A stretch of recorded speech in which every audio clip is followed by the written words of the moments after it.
Hello, everyone, and welcome to the Scrappy Piano Teacher Podcast. If you are new here, welcome. My name is Jacqueline Morozic. You can call me Jackie, and this podcast is for independent teachers who want honest conversation about creating music and magic for students while building a studio life that supports real life. And just so y'all know, if you are listening in real time, here in the States, it is Thanksgiving week. This is where we eat lots of turkey, lots of stuffing, way too much pie, and we just keep saying we're thankful. So it's a great week. I figured that this would be a great moment to just take a deep breath, a pause, if you will, before the holiday season really begins. But at the same time, let's be honest, because you're a music teacher. So I'm going to take a wild guess that your busy season already started a while ago. So it's kind of what I want to talk about. I want to talk about the seasons of us teachers, when things get really busy, how we handle it, mental load, the burnout, the imposter syndrome, all those things. Because once we understand it, it will help us make some good decisions that protect our time and our energy in our studio. So let's go ahead and rewind just a few months, beginning of the school year. For me, I start back up late August, early September. I think most of you do the same. And that's always such an exciting time. You have new books, you have new planners, you have a clean, beautiful studio, everything's scrubbed and organized. Students walk in with excitement. They're another year older. They're like, hey, teacher, I'm so excited. And you're excited, and it's great. And then October rolls around, and now you're in a routine. Things are okay. I think there's a good amount of people who start getting burned out even in October, and that is normal. So things kind of slow down, whatever, more decisions, but you're just like trucking along. You're like, okay, I got this. I just got to survive October. Then boom, November hits and you're already in December mode. It hits you like a tornado. Everything shifts. Families start getting overwhelmed. School concerts begin. Students are sick. Schedules are weird. Some lessons are fun. Some lessons are full of joy and some feel scattered. So you really never know what kind of energy you're going to be dealing with, but we do know that you are the one who has to keep everything going. Then let's say you have winter break, January shows up. For the most part, I think for most of us, things kind of are quiet. We are able to get back into routine a little bit. And then just when you are like, yes, I'm back in routine, February hits. The sprint for spring just starts. March, April, May. It's like a tidal wave. There's testing weeks, there's concerts, there's spring recitals, there's evaluations. Students are exhausted. Teachers totally lose stamina and everything. It just, well, we're all burned out. We live it every year. And this cycle is not imagined. It is very human. I did some actual digging on the research on teachers and seasonal stress. I will say there's not too much out there specifically about independent music teachers as far as studies go, but classroom teacher research maps surprisingly well onto the rhythms that we can feel in our studios. A review published in the journal ACTA, oh gosh, you guys, okay, I'm going to tell you this. I do research and I can't say these big words. So don't make fun of me if I'm tripping over these words, but we're going to try. So let me start this again. There was a review that was published in a journal, and this journal is called Acta Psychologica. Yeah? In 2024. And it looked at 50 years of teacher burnout research. Across decades, the same pattern appeared again and again. Burnout rises during predictable spikes in workload and emotional demand. Heavy seasons feel heavy because our bodies and our brains respond to increased pressure. Okay, I don't think any of you will be too surprised by that one. Another study published in the journal, let's see if Jackie can say this one, Empirical Research in Vocational Education and Training in the year of 2021 measured teachers' physical stress responses. When demands increased, teachers' stress responses increased right along with them. Their heart rate changed, emotional regulation dropped, cognitive load increased, and the researchers noted that the body reacts before the teacher even has time to understand what is happening. So let us think about what that means in real life. When stress rises, your cortisol rises, your sleep becomes incredibly disrupted, your eating patterns shift because you don't care. Your brain becomes slightly foggier because you're not taking care of yourself. And all of this creates a completely horrible domino effect. And a stressful season becomes an almost impossible season when your body is already under strain. However, you also have to survive your workload. So it's this horrible circular horribleness, right? I think you get it. I think you're probably nodding your heads just a little bit.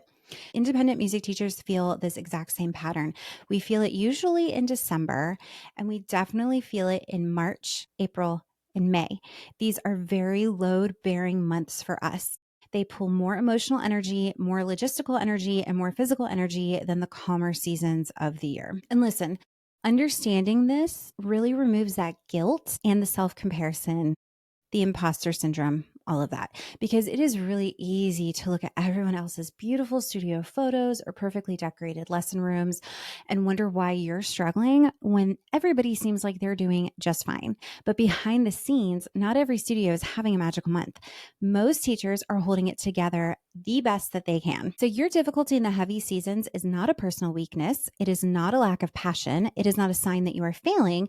It is a human biology and predictable demand. And when you understand that the load is real and seasonal, you can stop beating yourself up for something that is simply part of the rhythm of the work that we do. Something else that stood out to me this month was an article by Annie Jang in the December American Music Teacher magazine about decision fatigue. If you guys have gotten this newest edition, you got to read this article. It's great. Annie talks about how teachers today have access to more resources, apps, conferences, repertoire ideas, and teaching strategies than ever before. But instead of these choices making life easier, it's often overwhelming because our brains simply are not designed to process that much. I kind of laughed when I saw this, and I'm not going to lie, because I have to think about my husband.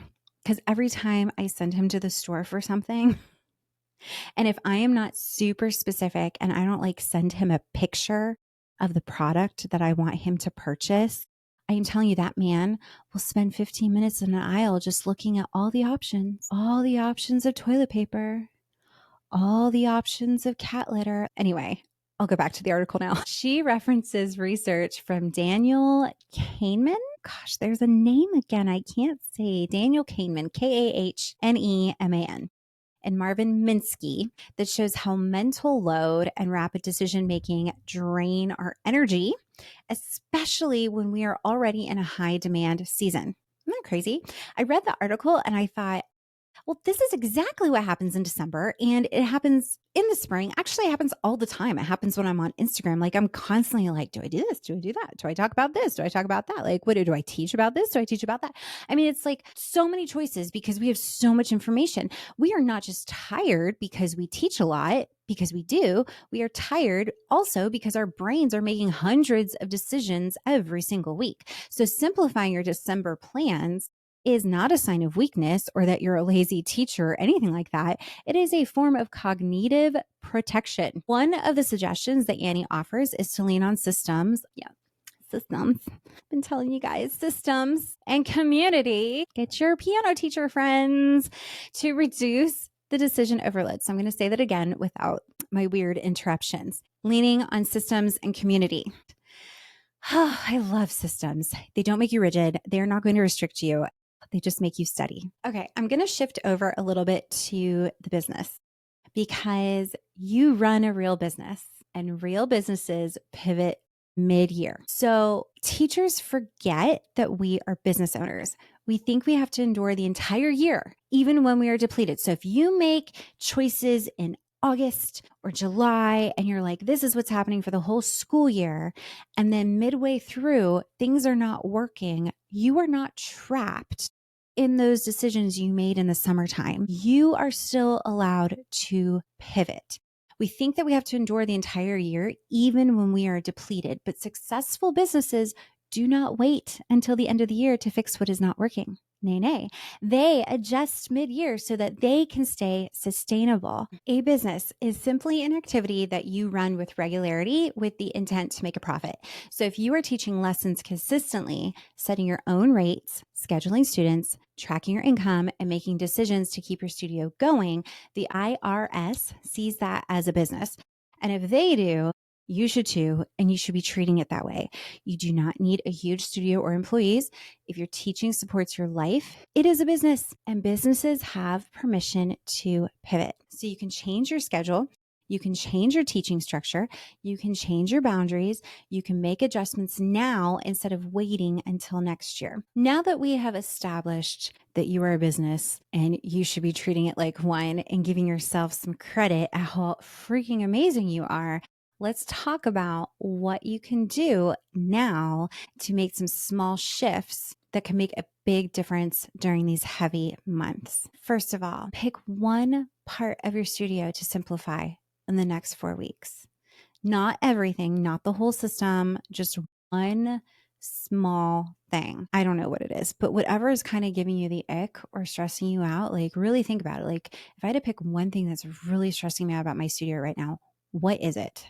What can you do about that one thing? And then the second thing that I want you to think about is what are your plans for lessons from now until break? And I don't mean thinking like, oh, I have a recital and then we have 2 lessons and then we have break. I mean, like, what are you doing specifically in those lessons? Are you going to do their regular assignments? And if you are, that's great. Do it. But is it going to work? Is it genuinely, realistically going to work for you and your students to do the regular routine? If the answer is yes, kudos. That's awesome. If your answer is no, well, then what can you do to change that? What can you do instead? What can you shift? Do they have to be doing all the regular things? Or maybe you can fit in something that's been frustrating that you haven't been able to fit in lately. Like maybe you want to talk about music history. Maybe you want to do some kind of a improv activity. Maybe you want to teach lead sheets. Maybe you never have time to teach chords and that kind of thing. Well, and this might be a really good opportunity. There's lots of resources for that. So just really, really think about your intention and what is going to realistically take place in the next few weeks. And I would not plan individually for everyone. You can take a repeatable lesson flow for all ages and all levels. There's all kinds of activities that you can do, and you can really change things up according to that, because that alone can remove half of the decisions that you make in a lesson. And remember, we want to take away that lesson fatigue that you might be feeling. And then the last thing, the third and last thing that I think might help you, maybe, is replacing one obligation with one support. So if you are wanting to say no to something this month, I want to applaud you for that. And in return, say yes to something that's going to steady you. So maybe you're going to say no to making all those cookies for the party from scratch. And instead, you're going to just buy them from Costco. And you say yes to taking a walk. I don't know.